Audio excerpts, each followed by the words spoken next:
Your top stories this evening sponsored by Courts, bringing value home.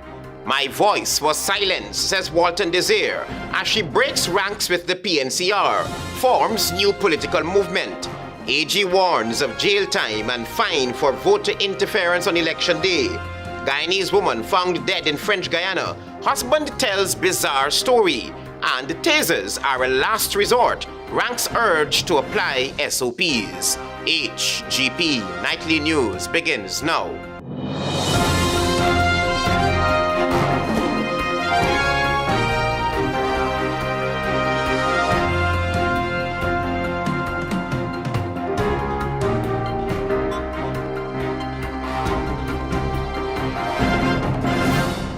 Good evening to our viewers here in Guyana and online. I'm Travis Chase with the Wednesday, June 18th edition of the HGP Nightly News. We have what you need to know this evening.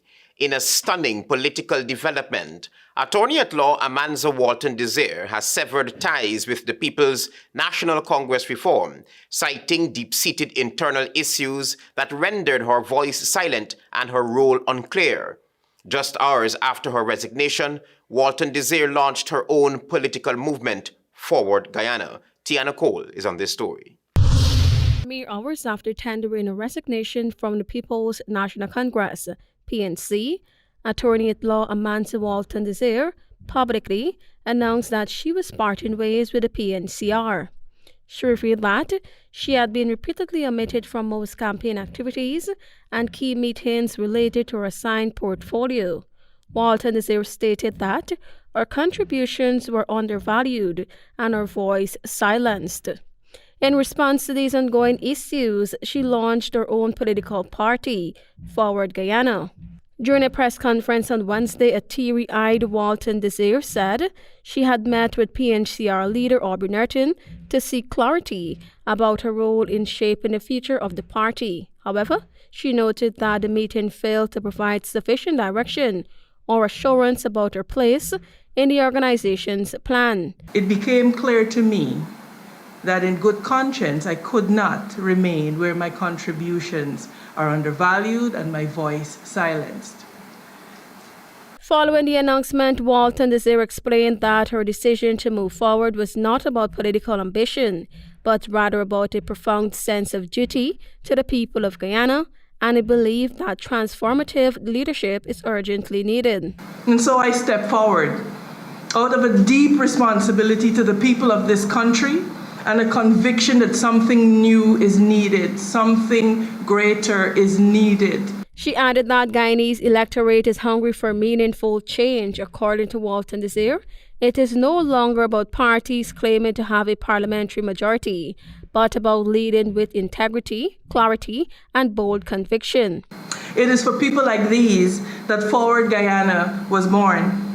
Forward Guyana is a bridge to a better future, a bridge built not of concrete, but of courage, of conscience, and collective will. WALTON-DESIR also responded to questions about her ambitions within the PNCR and whether she had sought higher office, including the position of Prime Ministerial candidate. A defined position. It is not my place to request that my party provides me with a position. Looking ahead to the upcoming election cycle, WALTON-DESIR said Forward Guyana is open to collaborating with other political parties before nomination day. However, she stressed that any coalition must be rooted in shared values, clear policies, and a common vision for the nation's future. To work with others who are serious about dismantling systems of corruption, inequality, and exclusion. Tiana Cole reporting for the HGP Nightly News. With the general and regional elections set for September 1, Attorney General Anil Nandlal is sounding the alarm on potential voter interference. During his weekly program, he issued a stern warning that anyone found obstructing voters or spreading misinformation on election day will face the full force of the law. Find out more from Tiana Cole. With Guyanese heading to the polls on September 1 for general and regional elections, Attorney General and Minister of Legal Affairs Anil Nandlal has issued a strong warning.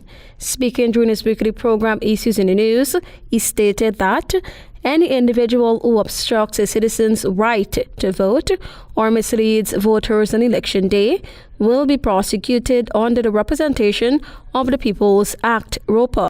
So those who are being encouraged to create these kinds of obstructions and interference, this is what the law lays out very clearly. And this will be the consequence that will flow from your action. The Attorney General was responding to comments reportedly made by opposition leader Aubrey Nerton, who stated that he would advise his party's polling agents not to allow individuals speaking foreign languages to vote on elections day. Now that's a highly irresponsible and reckless statement for a political leader to make.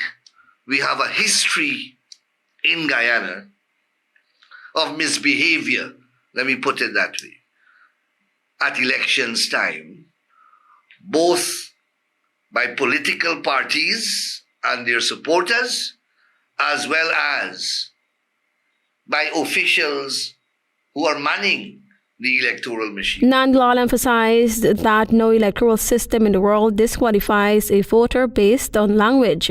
He said Guyana's democracy is built on inclusion and fairness, and any effort to suppress legitimate voters would not go unpunished. Anyone who thinks that they can get persons to obstruct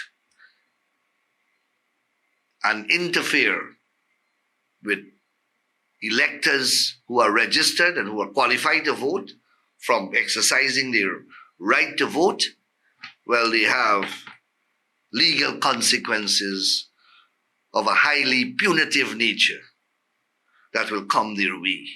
He cited Section 78 of the Representation of the People's Act, which criminalizes interference in various stages of the voting process, from obstructing access to polling stations to interfering with election officials or ballot counting. Then such a person shall be liable on a summary conviction to a fine of $5 million, together with imprisonment for a term of 3 years. Tianako reporting for the HGP Nightly News.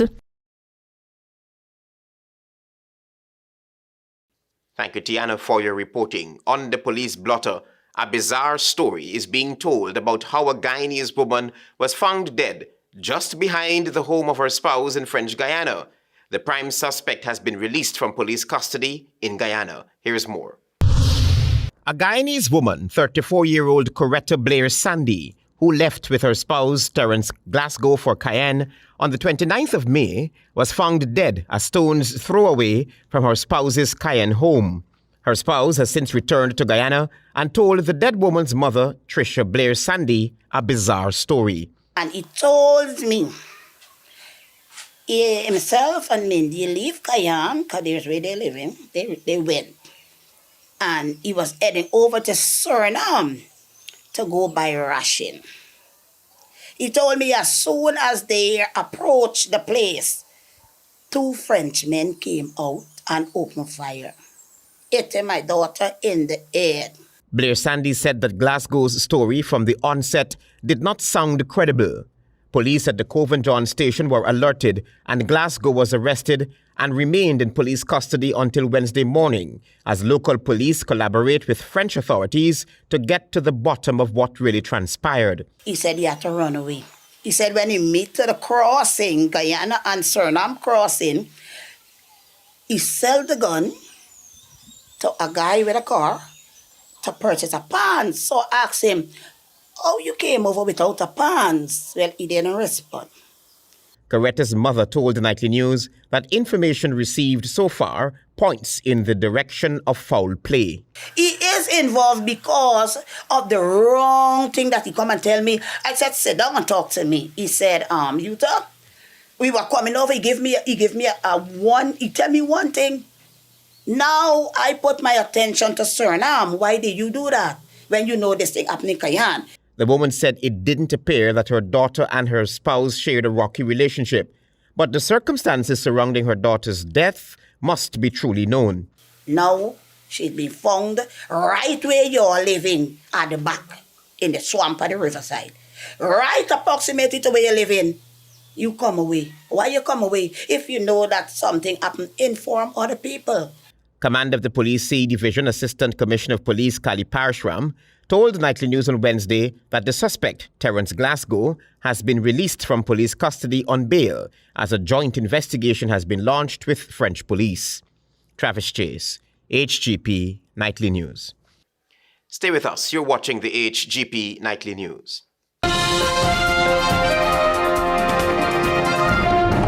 Welcome back to the HGP Nightly News. There are plans to take the Guyana Sugar Corporation GUYSUCO beyond the sugar. That's the word from President Irfan Ali. More details in this report. Head of State Irfan Ali is projecting that the so far non-profitable Guyana Sugar Corporation will be diversified into non-sugar crops. Speaking at the Enmore Martyrs' Day ceremony, President Ali said the time has come for GUYSUCO to expand its role. GUYSUCO can and must become a hub of rural economic development.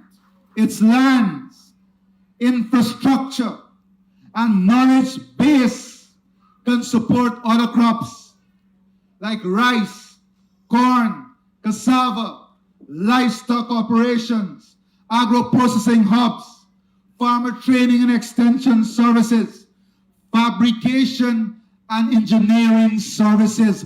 The president emphasized that sugar workers should not rely on their income from sugar alone. We have to think strategically of how we'll expand the role of GUYSUCO.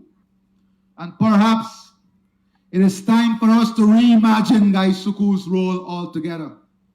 Why must its mandate stop only at sugar? The Guyana Agricultural and General Workers Union would be consulted on how sugar workers could own the mechanization process so that their lives can be sustained. And let me be very clear. We have already said to the union, we want to sit down with you and discuss how the workers can be owners of this mechanization process. How we can make the workload lighter for the workers. Even though sugar production continues to be on the decline, with the lowest production rate recorded over the past year, the president said with his government's continued investment in the sugar industry, sugar will be great again. And make no mistake, we will make sugar great again. GUYSUCO has begun to fight its way back.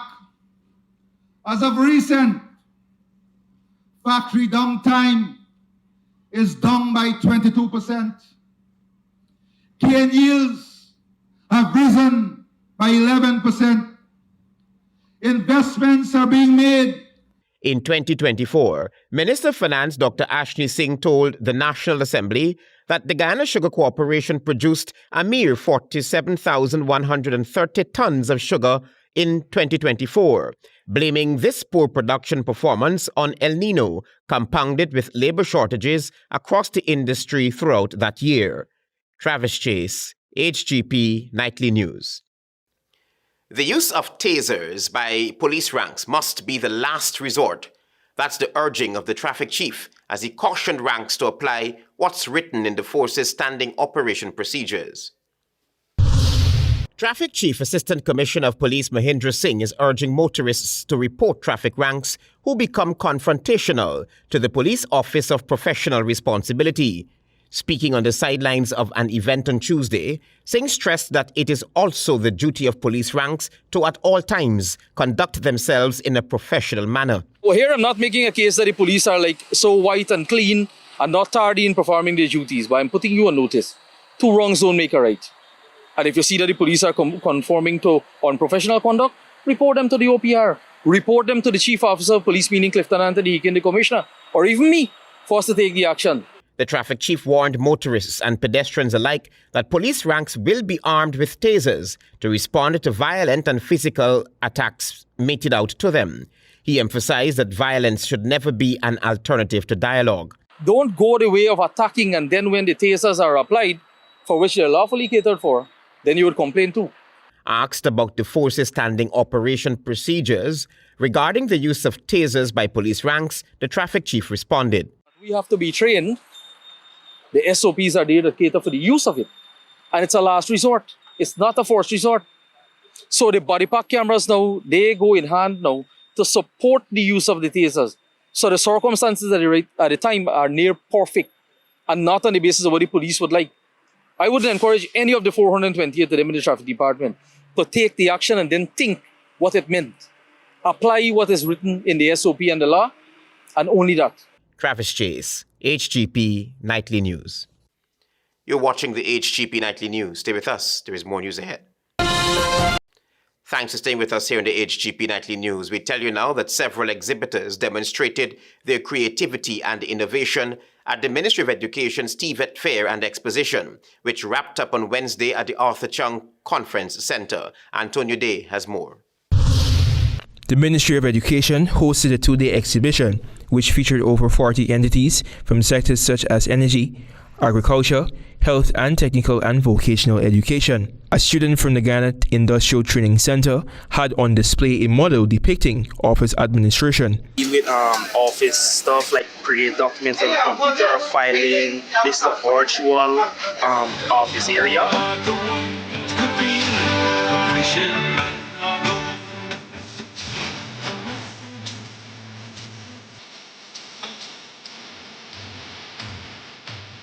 The Machinery Corporation of Guyana, MARCORP, displayed an equipment called the C18 Assert.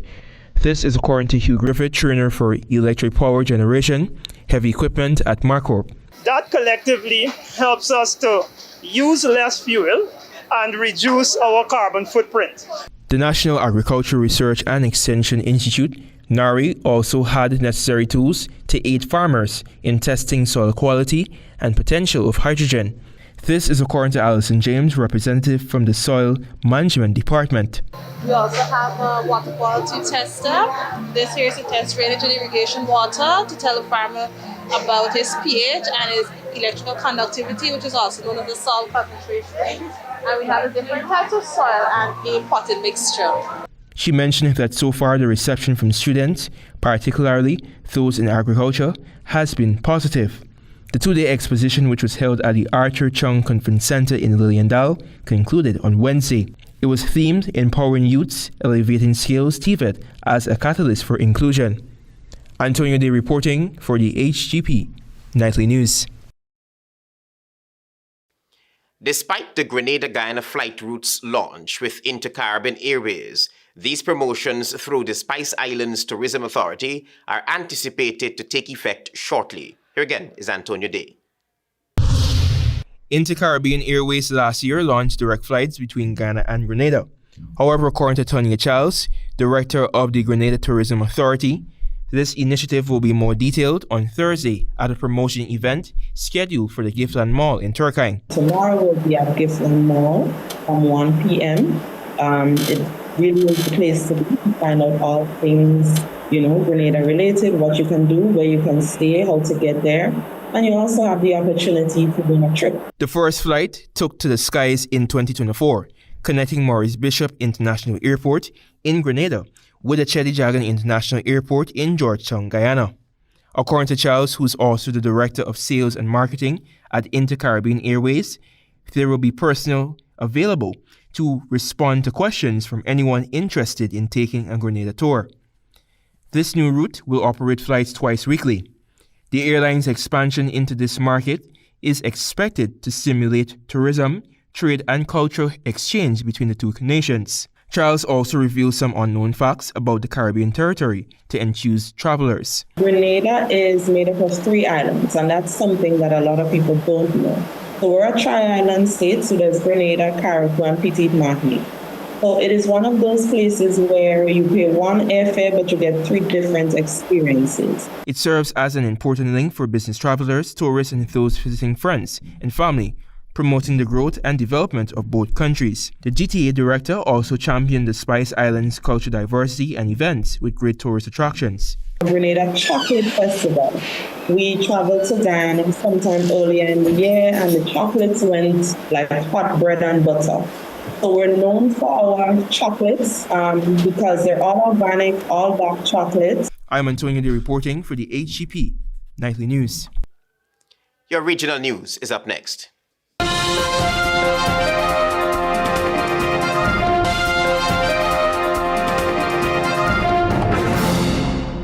Good evening and welcome to Wednesday's edition of the Regional News.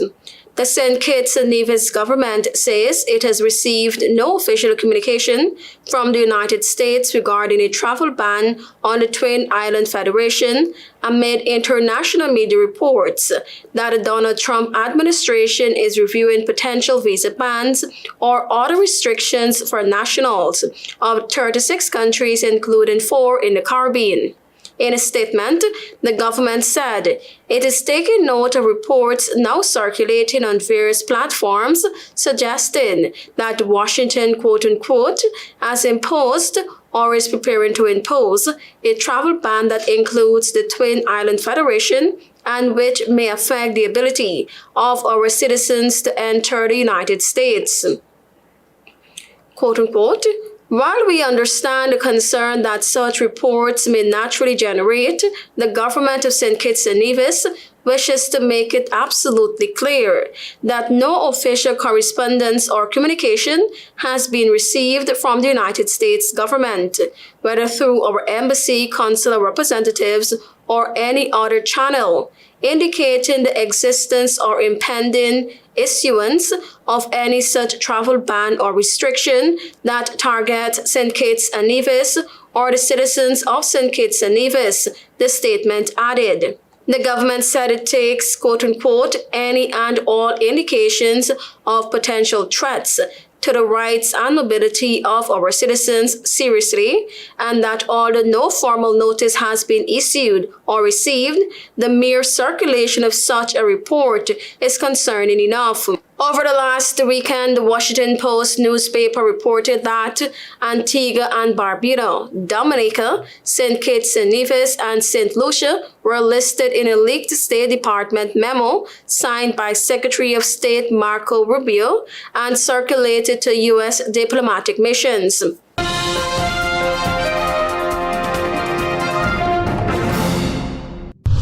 St. Vincent and the Grenadines Prime Minister Dr. Ralph Gonsalves has assumed the chairmanship of the Sub-Regional Organization of Eastern Caribbean States, OECS, highlighted a number of complaints about the larger Caribbean Community CARICOM regional bloc. Gonsalves said that to address some of these issues, the OECS may have to decouple from some element of CARICOM. The CSME is an agreement among CARICOM member states aimed at creating a single larger economic space by removing trade barriers and facilitating the free movement of goods, services, people, capital, and technology. Gonsalves, currently the longest-serving head of government in the 15-member CARICOM, noted that the OECS has a deeper level of integration than CARICOM. The Vincentian leader said that with OECS having the tightest level of integration, its members must ensure cohesiveness going towards a certain desired end.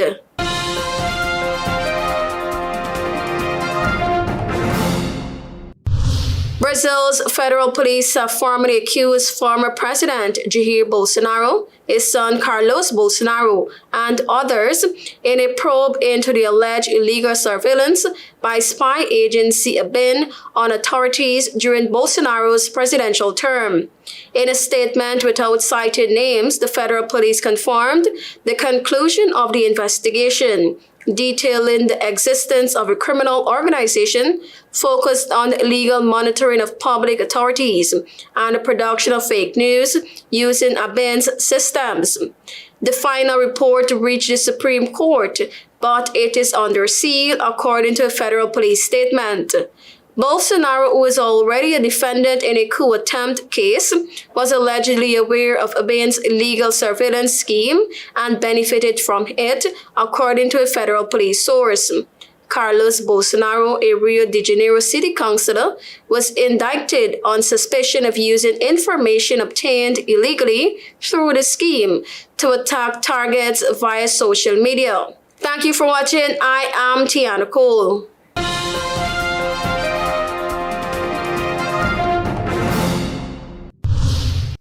My voice was silent, says WALTON-DESIR as she breaks ranks with the PNCR, forms new political movement.